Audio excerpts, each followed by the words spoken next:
Donc c'est une guerre qui profite uniquement aux Américains et qui est en train de détruire complètement l'Europe. Donc on a là réellement, pour l'OTAN, une situation de survie. Donc tout le monde sait qu'en réalité, l'Ukraine est de la chair à canon pour l'OTAN contre la Russie. Que si l'OTAN rentrait en guerre, ça voudrait dire des milliers ou des dizaines de milliers de morts qui reviendraient en Occident, dans les pays de l'OTAN. S'il y a un risque existentiel pour la Russie, on utilisera l'arme nucléaire.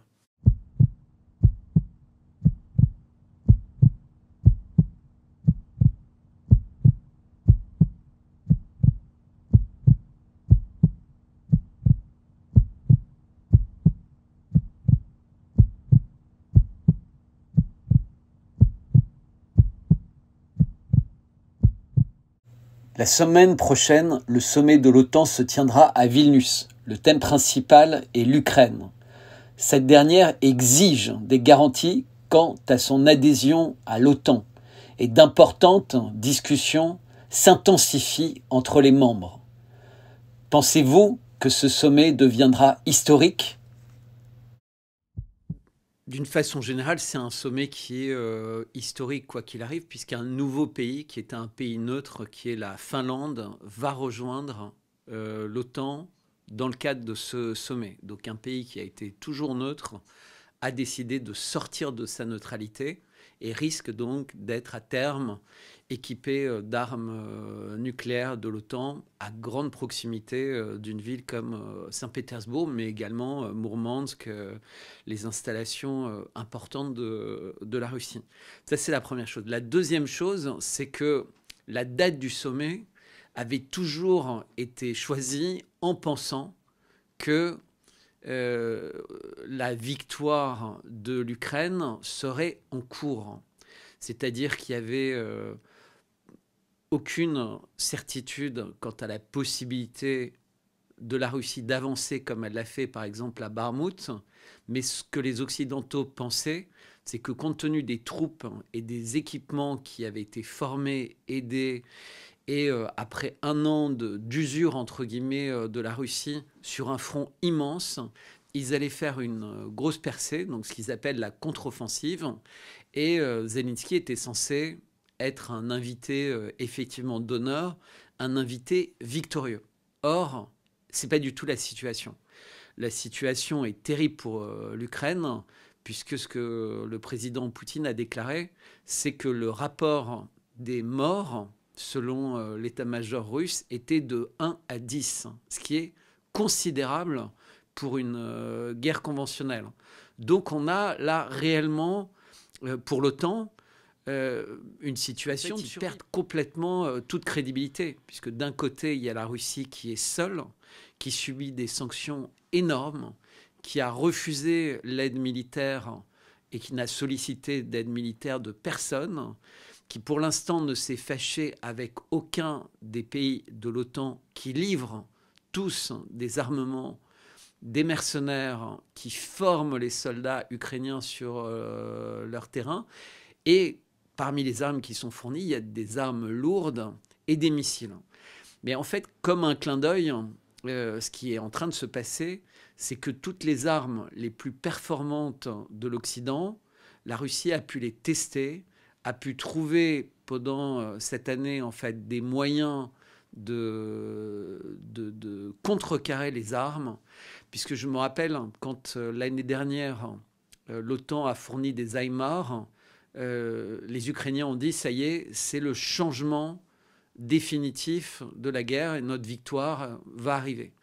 Parce que ce qu'on oublie souvent, c'est qu'effectivement l'Ukraine, c'est pas un grand pays par rapport à la Russie. C'est 40 millions d'habitants, la Russie c'est plus de 3 fois plus.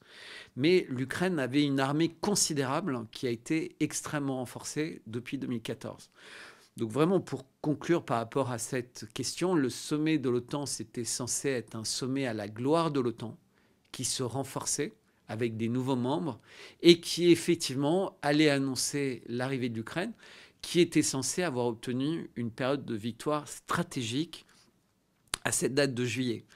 Et je m'interroge d'ailleurs sur le timing d'un certain nombre d'événements qui ont eu lieu au cours des dernières semaines, en particulier la destruction du barrage sur le Dniepr et toutes ses conséquences sur l'approvisionnement en eau, entre autres de la Crimée, mais également sur le coup d'État raté des troupes de Wagner qui a inquiété la planète entière, qui a donné lieu à beaucoup de spéculations, mais qui s'est quand même passé dans un timing qui aurait pu être très favorable à l'OTAN, puisque la plupart des présidents occidentaux, et en particulier le président Macron, n'a pas arrêté pendant la journée, ainsi que la plupart de ses conseillers les plus proches, de dire « ça y est, la Russie va s'effondrer ».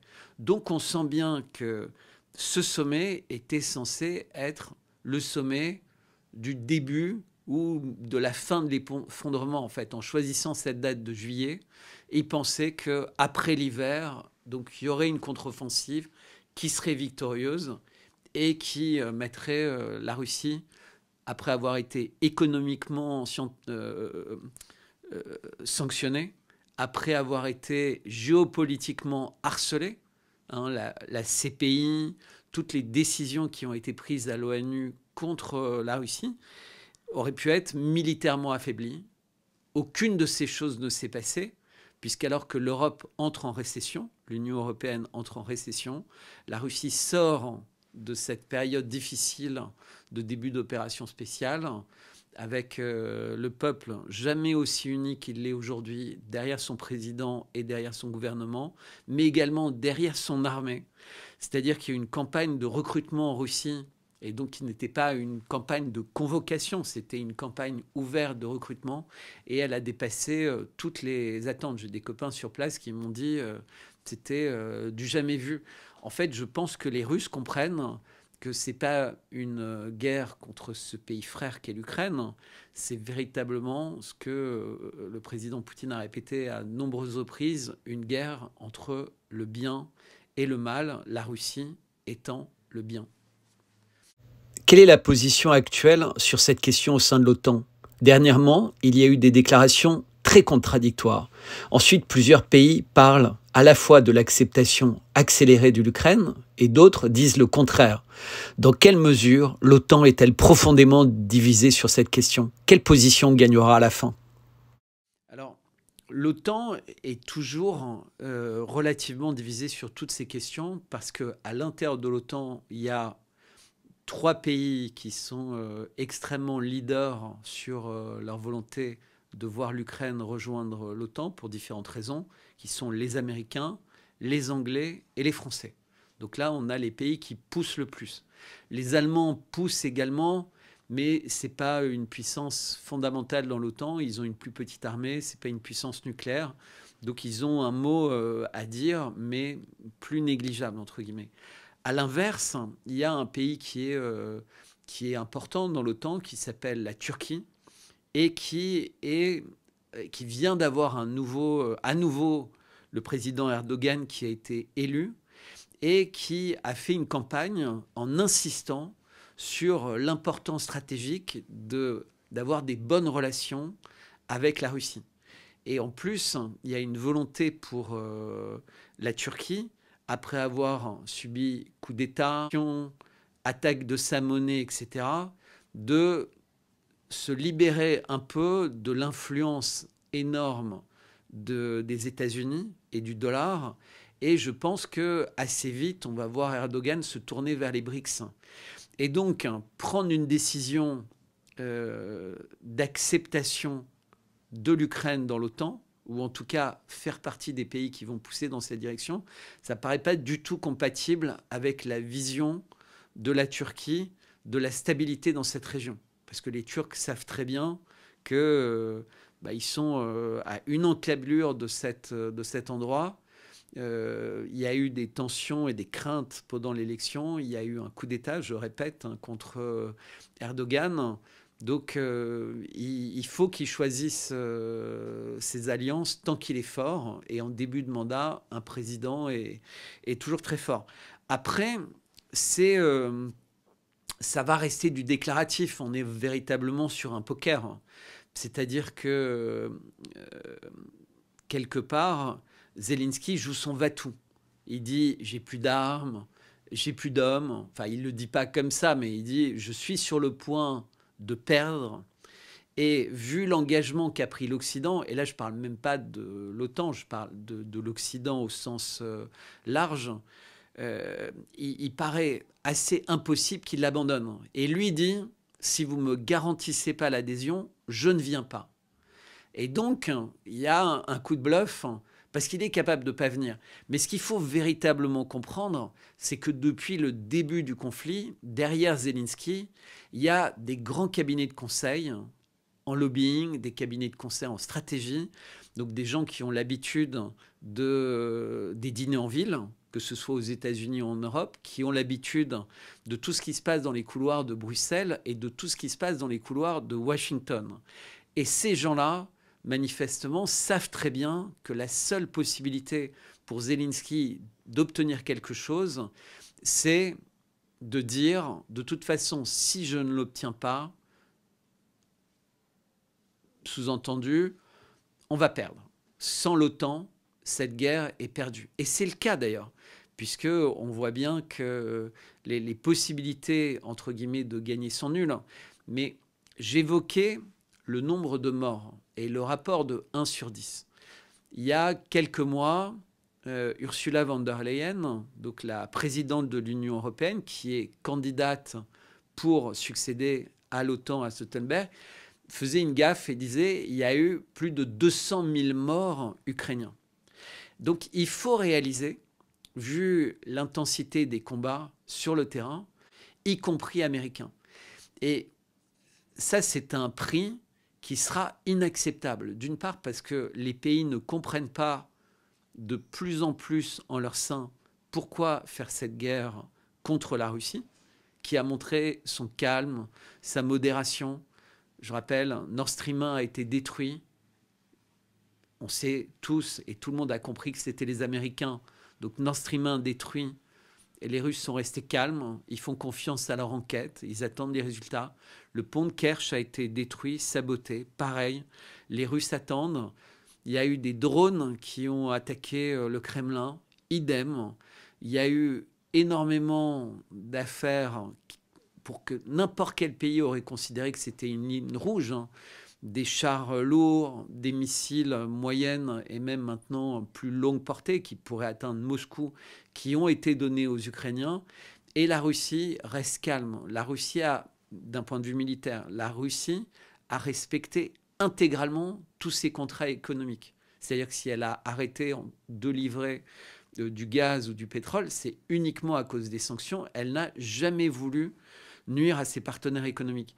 Donc, quand vous êtes une mère de famille, c'est très difficile de détester les Russes et même Poutine, puisqu'en fait, il est tellement calme, il dit tellement depuis le début ce qu'il fait, ce qu'il va faire, que est-ce que vous voulez sacrifier vos enfants pour quelqu'un comme ça, alors qu'en face, il y a un président qui est un comique, qui passe son temps à se balader avec un t-shirt, qui est connu pour avoir joué du piano nu, qui est réputé pour être corrompu, pour prendre de la drogue. Et on le voit de plus en plus. Il y a quelques jours, il était avec Greta, donc la jeune fille nordique qui était venue visiter, parce que tout ça, c'est un show, hein, les Oscars, etc. On est vraiment, c'est du Hollywood, mais avec des conseillers extrêmement chers, des milliards en jeu, des milliers de vies, en fait des centaines de milliers de vies. Et même elle le regardait et elle était atterrée de son état. Parce qu'en réalité, il est devenu le héros des gens qui veulent la guerre, qui veulent le chaos de la Russie, qui veulent découper la Russie. Et en ça, Vovan et Lexus, les comiques russes, ont réussi à faire des interviews piégées de dirigeants français qui montrent vraiment la noirceur des gens qui sont dans l'entourage du président Macron. Et on peut être vraiment de plus en plus inquiet de la manière avec laquelle la France se dirige et joue son rôle. On n'est clairement pas dans l'apaisement, puisqu'en particulier, quelqu'un qui a été le conseiller de tous les présidents depuis l'époque Mitterrand, qui s'appelle Jacques Attali, a été piégé et a déclaré lors des premières secondes de son entretien piège qu'il fallait absolument, selon lui, détruire la Russie, se débarrasser du président Poutine et ensuite couper la Russie en 3 morceaux. Un morceau qui serait européen et contrôlé, et ici tu dis même, lui ou BHL dans une autre interview, par Navalny, une partie qui serait offerte à la Chine en cadeau pour une forme de complicité qu'ils espèrent, et une partie au milieu, comme partout où il y a eu des partages, où ils auraient mis des gens potentiellement incontrôlables et révolutionnaires pour faire comme une bordure. Et je rappelle à cet égard qu'en 1993, George Soros, assez fameux, dans une conférence, avait expliqué qu'en fait, une guerre contre la Russie causerait beaucoup trop de morts pour qu'elle soit acceptable par les pays de l'Occident. Et donc, si une guerre devait avoir lieu, il fallait que ce soit un pays qui pourrait utiliser toutes les technologies de l'OTAN, toutes les meilleures armes de l'OTAN, mais sans qu'il y ait de soldats de l'OTAN sur le champ de bataille. Et en fait, on comprend très bien, 30 ans après, que le pays parfait, c'était l'Ukraine. Donc tout le monde sait qu'en réalité, l'Ukraine est de la chair à canon pour l'OTAN contre. On ne sait même plus ce que pensent les Ukrainiens parce qu'il n'y a plus de partis d'opposition en Ukraine, ils ont été interdits. Il n'y a plus de médias en Ukraine. Et chose encore plus inquiétante pour un pays qui est censé être la sauvegarde de la démocratie, ils ont annoncé qu'il n'y aurait plus d'élections tant que la guerre était en cours. C'est-à-dire qu'en réalité, on a quelqu'un qui est, comme on l'a dit tout à l'heure, très vraisemblablement, d'après toutes les enquêtes qui étaient faites jusqu'à 2022, corrompu, drogué, sous le contrôle d'oligarques et de l'Occident, et qui est à la tête d'un pays qui sacrifie toute sa jeunesse, qui sacrifie toute son industrie, qui sacrifie toute son économie. Et qu'est-ce qui se passe de l'autre côté de la frontière? Ce qu'on voit, des images, c'est que Mariupol est en train d'être reconstruite. Les gens sont en train d'être relogés et en urgence, parce que l'hiver va vite revenir en Ukraine. On voit que les Russes sont en train de préparer en fait des logements et des conditions de vie décentes pour les territoires qui sont côté russe. Donc moi, je veux dire que effectivement, il y a beaucoup de pays au sein de l'OTAN qui sont pour, parce qu'ils veulent absolument détruire la Russie. Je pense que la Turquie sera contre, ou en tout cas, elle marchandera ça très très cher. Et je crois que le coup de bluff de l'Ukraine risque d'être malheureusement uniquement un coup de bluff pour Zelensky, qui va être obligé de constater que son peuple va continuer à mourir et qui va être peut-être le pire président de l'histoire, puisqu'il aura sacrifié toute la jeunesse de son pays dans une guerre sans aucune possibilité de succès et sans aucun panache. C'est ça qui est terrible, c'est-à-dire que il n'y a pas de panache à attaquer et à combattre jusqu'au dernier survivant un pays qui vous demande sans cesse de faire la paix. La Russie ne veut pas détruire et raser l'Ukraine. La Russie n'arrête pas de dire « nous, on veut faire la paix ». Ils voulaient faire la paix avant le début de l'opération spéciale. Ils voulaient faire la paix jusqu'au dernier moment avant l'opération spéciale. Et ils ont continué à vouloir faire la paix quelles que soient les horreurs qui ont été subies. Les horreurs contre, je le disais, les gazoducs, les moyens de circulation, l'approvisionnement en eau, les prisonniers de guerre, les biolabs,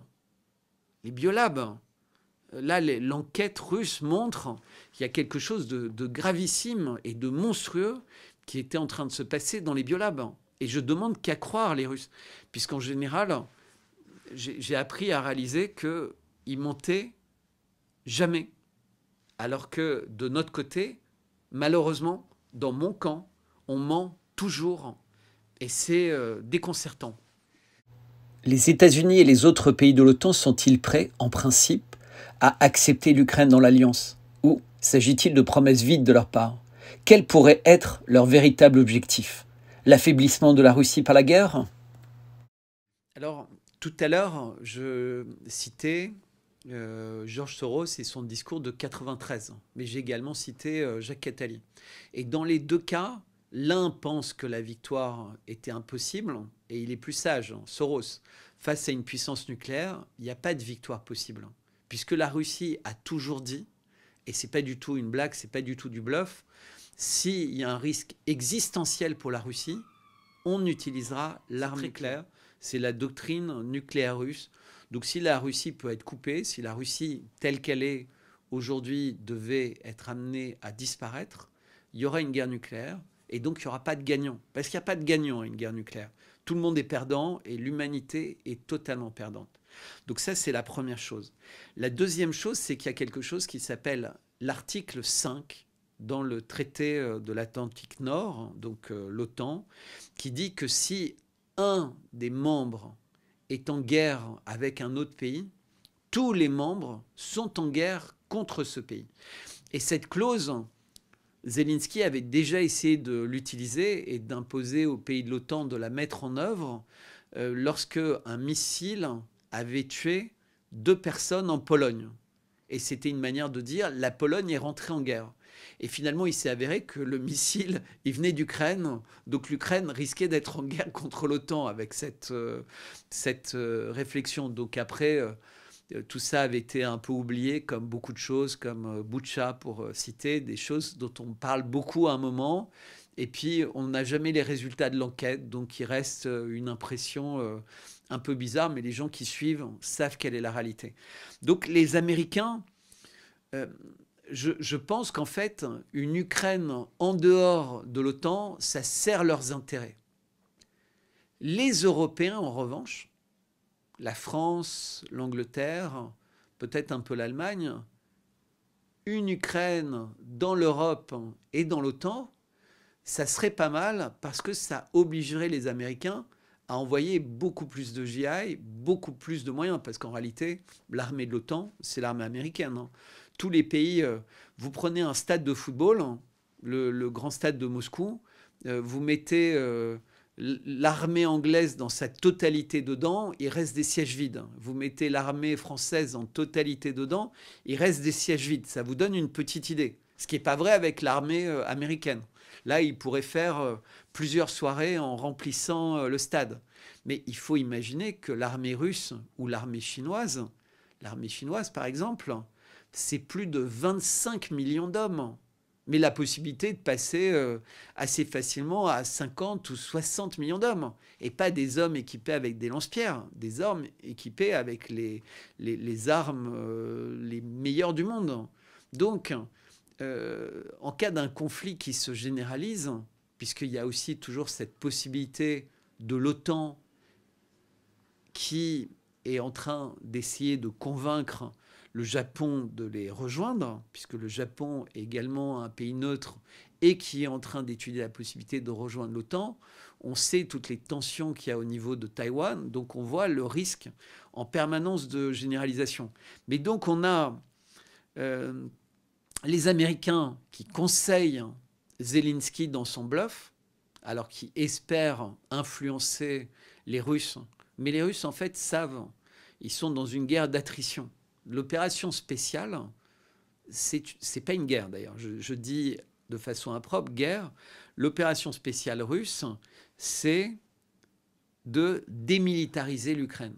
J'oublie même dénazifier, c'est vraiment de démilitariser l'Ukraine. Et qu'est-ce qui se passe aujourd'hui?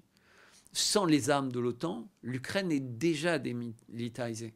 Donc si l'OTAN arrêtait de livrer des armes, l'opération spéciale russe serait totalement terminé. Il y aurait des élections, évidemment, sans aucun média pour l'opposition. On peut imaginer que le parti de Zelensky pourrait rester, mais on voit quand même des tensions avec Klitschko, qui est le maire de Kiev. Enfin, il y a de plus en plus de dissensions, parce que quand vous êtes ukrainien, il n'y a pas une personne en Ukraine qui a des membres de sa famille, proches ou éloignés, qui ne sont pas morts sur le champ de bataille, qui ne sont pas blessés, qui n'ont pas dû fuir le pays. Parce qu'il y a quand même plus de 10 millions de personnes qui ont fui l'Ukraine. L'Ukraine, c'est un pays qui est martyrisé. Mais aujourd'hui, comme je disais tout à l'heure, c'est Hollywood. Donc on ne voit et on entend que les messages de victoire, on ne doit pas avoir de sang, comme dans la guerre en Irak, comme dans toutes les guerres. Il faut que ça ait l'air d'être propre. Pourtant, il y a des centaines de milliers de morts. Et si tous les jours on écoute les médias pro-ukrainiens, donc en France, ils le sont tous les grands médias français sont pro-ukrainiens, on se demande comment l'armée ukrainienne n'est pas encore à Moscou. Puisque tous les jours, ils prennent quelques kilomètres. Alors vous imaginez, après un an, ils devraient même être quasiment à la frontière au Kamchatka. L'objectif de Kiev est désormais l'adhésion à l'OTAN. Dans le contexte des discussions selon lesquelles l'Ukraine ne sera pas acceptée dans le bloc maintenant, le président Zelensky dit qu'il ne peut pas venir au sommet de Vilnius et exige des garanties de sécurité pour l'Ukraine. Kiev a-t-il un effet de levier sur l'Alliance à cet égard? L'Ukraine peut-elle pousser l'idée d'adhésion à l'OTAN? Il faut vraiment comprendre que d'un point de vue occidental, c'est une guerre uniquement médiatique. Sur le champ de bataille, d'un point de vue concret, si on s'adresse à des militaires, la défaite, elle est flagrante. Les armes de l'OTAN sont complètement déjouées par les Russes. Donc c'est une guerre médiatique. Et dans cette guerre médiatique, Zelensky, il a tous les atouts. Puisqu'en fait, il a été tellement mis en avant par tous les pays occidentaux qu'en urgence, il est pratiquement impossible de déjouer. En fait, la seule chose qui pourrait se passer pour que l'OTAN trouve une pirouette, c'est que Zelensky meure avant le sommet de Vilnius. Mais si Zelensky ne meurt pas avant le sommet de Vilnius, ils vont être obligés de céder à ces demandes. Parce que si lui est bien conseillé, il sait qu'il a intérêt à ne pas y aller. Donc ces conseils, ce que je disais tout à l'heure, peuvent l'inciter à y aller et à accepter des petites garanties. Mais je crois que s'il est aussi bien conseillé que je pense, il fera tout pour ne pas y aller tant qu'il n'aura pas eu ce qu'il veut. Et comme l'Occident ne peut pas lui donner ce qu'il veut, c'est impossible, puisque ce serait une rentrée en guerre. Là, ils ont déjà donné des avions, ils ont déjà donné des missiles qui vont jusqu'à 450 miles, c'est-à-dire 600 km. Ils ont déjà donné des chars lourds. La prochaine chose qu'ils peuvent donner, c'est des missiles balistiques et plus de systèmes antimissiles patriotes. Mais les systèmes patriotes ont été détruits. Donc qu'est-ce qu'ils peuvent donner de plus, à part des hommes, à part peut-être des navires de guerre, à part des sous-marins, à part beaucoup plus d'avions? Rien du tout. Donc on est vraiment là, avant ce sommet de Vilnius, sur la lame du couteau.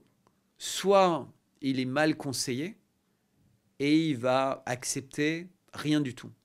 Soit il est bien conseillé et il ne va pas y aller, ce qui n'est pas acceptable pour l'OTAN, et donc il risque sa vie.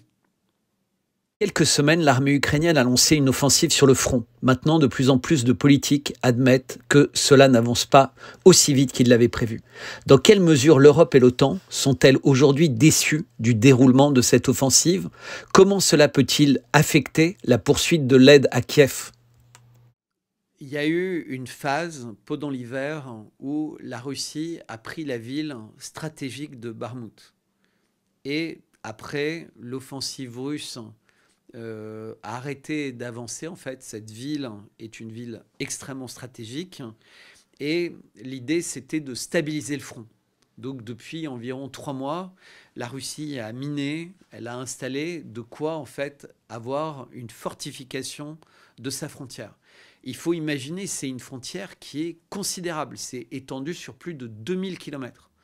Donc quand vous avez 2000 km de frontières, parfois dans la campagne, avec des petits villages, des petits lotissements, il y a plein d'endroits où vous pouvez être attaqué en fait. Puisque en face, il y a quand même encore énormément de soldats. Il y a eu beaucoup de pertes, mais il y a eu beaucoup de soldats, beaucoup d'armements qui ont été confiés. Donc il y a plein de possibilités pour l'Ukraine d'essayer d'enfoncer cette ligne de front à différents endroits et d'utiliser les missiles HIMARS et tous les équipements qui ont été fournis par l'Occident. Et malgré tout ça, en fait, ça ne fonctionne pas. Et les Russes produisent des images où ils montrent les Patriotes détruits, les tanks Léopard détruits, les MiG détruits, les hélicoptères détruits, et surtout de plus en plus de soldats ukrainiens qui se rendent, qui abandonnent, et lorsqu'ils sont interrogés, disent « mais nous, on est petit 1 complètement sous un commandement de l'OTAN, petit 2, nos chefs ne sont pas avec nous sur le terrain, donc on a un commandement à distance, ce qui n'est pas franchement extrêmement motivant pour les soldats, parce que quand on vous dit avec un talkie-walkie chargé, on se dit, il est sympa, mais en général, l'officier est avec ses hommes quand il leur demande d'avancer sous les missiles et les armes russes. Et surtout, en fait, depuis le début, les Russes ont montré que si jamais il y avait des zones où l'offensive ukrainienne était capable de percer un peu, ils n'hésitaient pas à reculer. C'est-à-dire que la Russie n'est pas dans le spectacle. Donc reculer, céder un village, ça n'a pas du tout embêté la Russie depuis le début de l'opération. Ils se sont éloignés de la région de Kharkov, ils se sont éloignés de pas mal de villes, parce que c'est toujours la même chose. Même si la Russie recule, il y a énormément de pertes des Ukrainiens pour arriver. Une fois que la Russie a reculé, elle peut remettre en avant des forces et elle va reprendre, mais les Ukrainiens n'auront aucune force en soutien en fait pour réussir à faire face. Donc en réalité, toute l'offensive de l'Ukraine est vouée à une perte certaine, parce que les Russes maîtrisent parfaitement la stratégie d'un champ de bataille de type classique comme celui-là, ce qui n'est manifestement pas le cas des armées de l'OTAN, qui, encore une fois, ne veulent que gagner sur le terrain médiatique. C'est pour ça que Vilnius est si important, et c'est pour ça que le bras de fer de Zelensky est si important, et c'est pour ça que c'est un cauchemar pour les décideurs de l'OTAN, parce que c'est une bombe médiatique. Imaginons pour tous les pays de l'OTAN, si Zelensky ne se présente pas et raconte dans tous les médias « l'Occident m'a abandonné ». Ou alors s'ils se présentent et qu'ils sont obligés de dire « vous allez rejoindre l'OTAN ». Et donc ils annoncent à la Russie que la guerre nucléaire, elle est pour demain. Vous imaginez la situation? Elle est terrible. L'Ukraine doit-elle démontrer un succès militaire au front pour pouvoir compter sur la réalisation de ses objectifs politiques avec l'UE et l'OTAN? Alors, elle aurait dû. Là, la contre-offensive, elle a commencé depuis quelques semaines et il n'y a eu aucun succès. Même pas des petits succès anecdotiques, puisqu'à chaque fois qu'ils prenaient un pont, ils reperdaient le pont le lendemain. Ils prenaient un village, ils reperdaient le village 2 jours après. Il faut savoir que c'est comme en sport. Si on veut gagner, il ne faut pas prendre de but. C'est bien de prendre un but, mais les Russes ont montré que c'était leur stratégie. Donc ils ont une extraordinaire défense et de temps en temps, une grosse ville, Mariupol, Bakhmout, etc. Donc toutes les victoires significatives, elles sont du côté russe. Il y a beaucoup d'observateurs qui disent « mais en réalité, la Russie, finalement, elle n'a pas pris tellement de choses ». Petit 1, la région la plus riche de Russie, qui est également la région russophone, maintenant, elle est sécurisée par l'armée russe.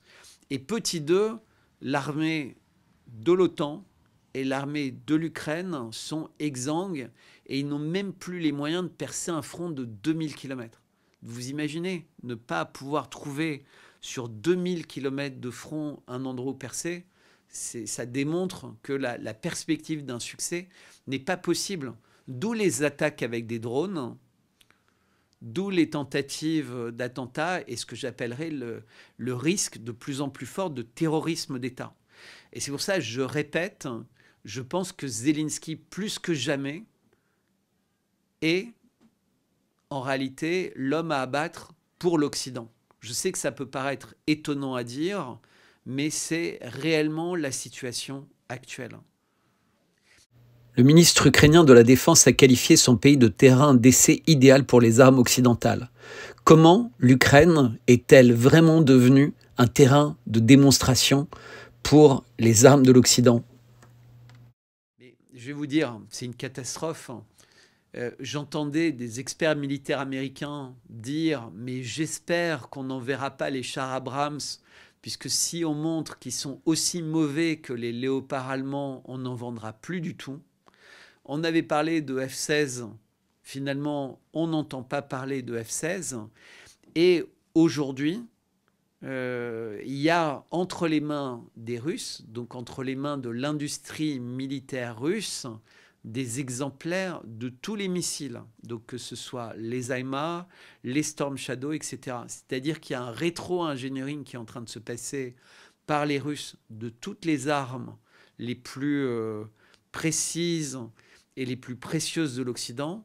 Également, il y a eu la démonstration que les patriotes, les armes russes pouvaient les descendre assez facilement. Or, le Patriot, c'est le fleuron de l'armée américaine en termes de missiles, antimissiles ou anti-aériens. Et donc, les missiles russes sont tellement rapides que les patriotes n'ont pas su déjouer. Non seulement pas su déjouer, mais tous les missiles ont été envoyés plus ou moins en même temps pour essayer d'attraper le missile russe, et sans succès. Donc c'était des centaines de millions de dollars qui ont été perdus en quelques jours, hein, 2 batteries de missiles Patriot. Donc si l'OTAN pensait que c'était un bon moyen de vendre des armes, c'est raté. En revanche, l'OTAN, comme pour tout ce qu'elle fait, et surtout les Américains, impose à ses membres qui perdent des équipements de racheter des équipements, puisque dans les règles de l'OTAN, il y a la nécessité de dépenser une certaine partie du revenu intérieur brut du pays en armement. Et comme les pays ont perdu tout leur stock d'armement et que le seul pays qui a beaucoup d'armes disponibles à vendre, c'est les États-Unis vont gagner énormément d'argent. Donc dans cette affaire, les États-Unis gagnent beaucoup d'argent en vendant leur gaz de schiste, ils gagnent beaucoup d'argent en contrôlant de plus en plus l'économie mondiale, et en particulier le secteur clé de l'armement. Donc c'est une guerre qui profite uniquement aux Américains et qui est en train de détruire complètement l'Europe.